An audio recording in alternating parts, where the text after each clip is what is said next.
Bonjour à toutes et tous, on va s'intéresser dans cette vidéo au jeu de la vie. On y va, on lance le logiciel, donc on le lance depuis le basique, mais vous allez voir qu'après on va basculer dans une autre configuration de l'Amstrad CPC. Alors le jeu de la vie, qu'est-ce que c'est? C'est un automate cellulaire, un peu comme la fourmi de Langton que j'avais présenté dans une autre vidéo, qui a été imaginé par John Conway dans les années 1970. Le principe est très simple, ça se déroule sur un damier, taille définie. On va voir que là on est sur un damier de 100 x 100 cases. On peut lancer ça sur des damiers plus petits ou plus grands, voire même infinis. Sur cet espace, en fait cet univers, une colonie de cellules évolue avec deux règles très simples. Soit une case vierge est entourée de exactement trois voisines vivantes, et auquel cas une nouvelle cellule apparaît. En fait, il y a une naissance. Et toute cellule qui n'a pas exactement deux ou trois voisines meurt.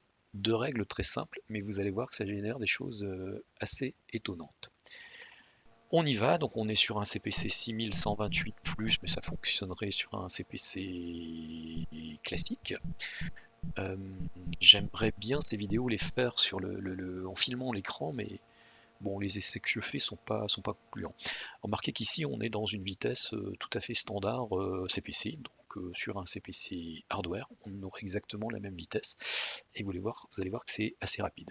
Donc là, tout ça est lancé. À gauche, j'ai le menu. Next Gen me permet d'afficher les générations de cellules une à une. Go va permettre de les faire défiler. Exit, c'est pour sortir du logiciel. Zoom, on va voir. Random, génération aléatoire. Et ensuite, l'autre permet de charger certaines configurations de cellules. Et j'ai affecté aux touches de fonction F0 ou F9 un certain nombre de configurations remarquables. On va commencer par lancer des choses aléatoires. Vous voyez ici qu'il y a une quarantaine, je crois, ou une cinquantaine, je ne sais plus, de cellules qui s'affichent. C'est rien d'en afficher trop parce que les choses intéressantes apparaissent quand je trouve, moi, il n'y a pas trop de cellules. Donc chaque fois qu'on va charger une configuration, ça va s'arrêter. Si j'appuie sur une touche, la lettre G, mais toute autre touche suffit. Vous voyez que ça défile. Donc ici, ça a été assez vite. L'univers s'est stabilisé avec une structure qu'on appelle dans le jeu de la vie une structure stable, puisque chaque cellule a deux ou trois voisines et aucune case vide n'a exactement trois cellules à proximité. Donc il n'y a pas de naissance, il n'y a pas de mort, on est dans quelque chose qui est stable. On va relancer ça. Alors, comme je suis en aléatoire, ça va faire des choses un petit peu aléatoires. J'aimerais bien qu'on tombe sur des petites choses que je voudrais vous montrer. Vous voyez, il y a des choses symétriques là qui sont apparues. Cette fois-ci, on voit que l'univers se déroule de manière beaucoup plus complète que tout à l'heure. On voit des structures oscillantes qui apparaissent. Vous voyez que ça continue à bouger, il y a des structures qui meurent, d'autres qui se déploient, et nos fameuses structures stables qu'on voit à droite à gauche. Alors quand on est là-dedans, on peut, en appuyant sur la touche Z, zoomer. On zoome toujours sur le centre de l'écran. Vous voyez que le zoom est très rapide, la bascule est instantanée, et ça permet de mieux voir des configurations petites. Je vais appuyer sur la touche Z, je rebascule ici. J'aimerais bien avoir des petites choses intéressantes, mais je ne les vois pas. On va relancer une génération. Celle-là n'a pas survécu très longtemps. Une autre ici. Vous voyez qu'on retrouve nos, nos espaces, enfin nos configurations de cellules qui oscillent. Et vous voyez qu'il y a ce qu'on appelle un planeur là, qui est en train de monter en haut à droite. C'est assez intéressant. On va refaire une dernière tentative. Vous voyez qu'ici, on a en fait la structure oscillante la plus simple qui puisse exister. Je vais la placer en zoom. Ici, c'est très rapide. Si j'appuie sur la touche N, ça s'arrête. Vous voyez que ce qui se passe, je appuie sur N, ça bascule comme ça, N comme ça. Si vous vous rappelez des règles, des deux règles, on est exactement dans cette situation-là. Toute cellule qui n'a pas deux ou trois voisines meurt. Donc celle du haut va mourir, celle du bas va mourir, celle du milieu va rester puisqu'elle a deux voisines. Et toutes les cases vides qui ont exactement trois voisines, voix vivantes, trois cellules vivantes voisines, voient naître une cellule. Donc c'est le cas au milieu à droite et au milieu à gauche, etc. etc., etc. Allez, on va refaire une dernière tentative aléatoire, voir ce que ça donne. Alors forcément, puisqu'on est en aléatoire, bah, le résultat il est un petit peu aléatoire. Vous voyez le planeur là qui revient, qui est en train de monter en haut à droite.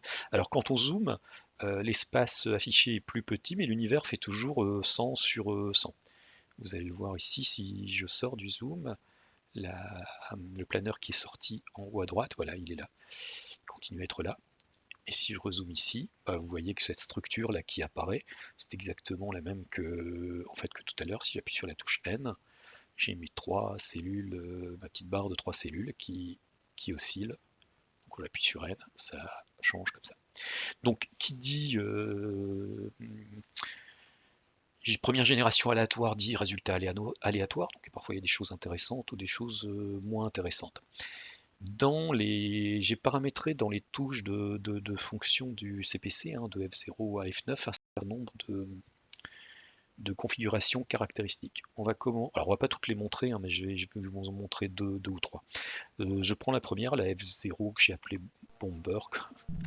Vous allez voir, en fait, c'est ce qui est. Alors je vais passer en zoom plus grand. On va la repartir de zéro pour mieux voir. Au départ, on a cette configuration-là. Vous voyez qu'il y a des planeurs un petit peu partout. Si j'appuie sur la touche G, vous allez voir ce qui se passe. En fait, on arrive à cette configuration-là qui est tout en haut périodique. Et périodiquement, cette structure, elle éjecte des planeurs vers le bas. C'est cet exemple-là qui illustre l'article Wikipédia sur le jeu de la vie en français. Donc vous voyez cette structure qui est assez intéressante. Si je zoome, on va voir en plus grand ce qui se passe. Vous voyez quand je zoome, c'est un peu moins rapide parce qu'il y a plus de pixels à afficher.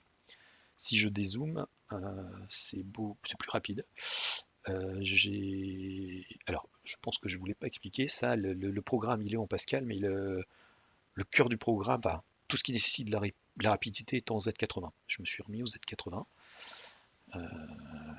Bon, j'ai souffert un peu, mais ça revient un petit peu à la fois et le résultat est intéressant.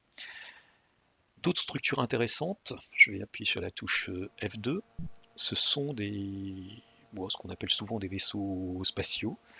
Vous voyez une structure là qui est à droite, si j'appuie sur la touche G, vous allez voir ce qui se passe. Cette structure, en fait, elle se déplace de gauche à droite. Moi, si je l'inverserais, elle se déplacerait enfin là elle se déplace de droite à gauche, pardon. On pourrait la faire se déplacer de haut en bas, de bas en haut, de gauche à droite. Il y a d'autres structures que je ne vais pas vous montrer, mais le F3 c'est un vaisseau spatial qui est beaucoup plus grand et qui est assez impressionnant, mais je vous laisserai voir ça sur la disquette. Une autre structure intéressante, la F6, on va prendre celle-là. Vous voyez, ça ressemble pas à grand chose, mais si j'appuie sur la touche G, vous allez voir ce qui se passe. C'est assez amusant. Alors on va zoomer. Et voilà, on a une espèce d'engrenage là qui tourne, qui clique sur les petites structures qui sont autour. Et c'est quand même assez impressionnant qu'avec deux règles aussi simples, on arrive à faire des choses aussi surprenantes. On va dézoomer, je vais passer sur on va regarder le F7, le crash, et voir ce que ça fait. Donc j'ai une structure qui apparaît ici comme ça. J'appuie sur une touche, et vous voyez que tout ça se développe rapidement. On est à vitesse réelle, et ça marche plutôt très bien. On va en regarder une dernière, c'est le F9. qui est ici. Alors F9, vous voyez, une structure qui est hyper simple et qui fait un genre de piston. Enfin, si je la zoome, voilà, on voit ici ce qui se passe. On va regarder vite fait aussi la F8 parce que je vais vous montrer après comment tout ça est, comment les structures sont codées et comment on peut créer de nouvelles choses. Donc F8, bon, je l'ai appelé comme explosion, explode. Vous voyez que c'est très très simple, hein. On a quelques cellules. Si je lance, vous allez voir ce qui se passe. Donc on a une structure qui est symétrique et qui aboutit à un moment à quelque chose de répétitif. Si je le dézoome, ça va un petit peu plus vite. On le voit ici. Je vais recharger cette structure, c'est la F8 je crois. F8. On relance. Tout ça à vitesse réelle. C'est assez sympa. Alors, pour sortir de tout ça, j'appuie sur la touche E, Exit. On va regarder comment les choses sont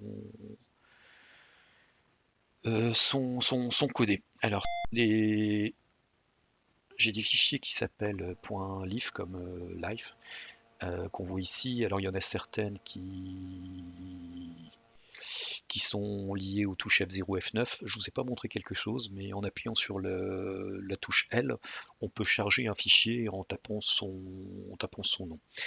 Ce que je vous propose de faire, on va modifier le fichier explode.lif. Donc alors j'ai mis certaines instructions du CPM sur le disque C. L'instruction pipe, PIP, c'est ce qui permet de copier un fichier.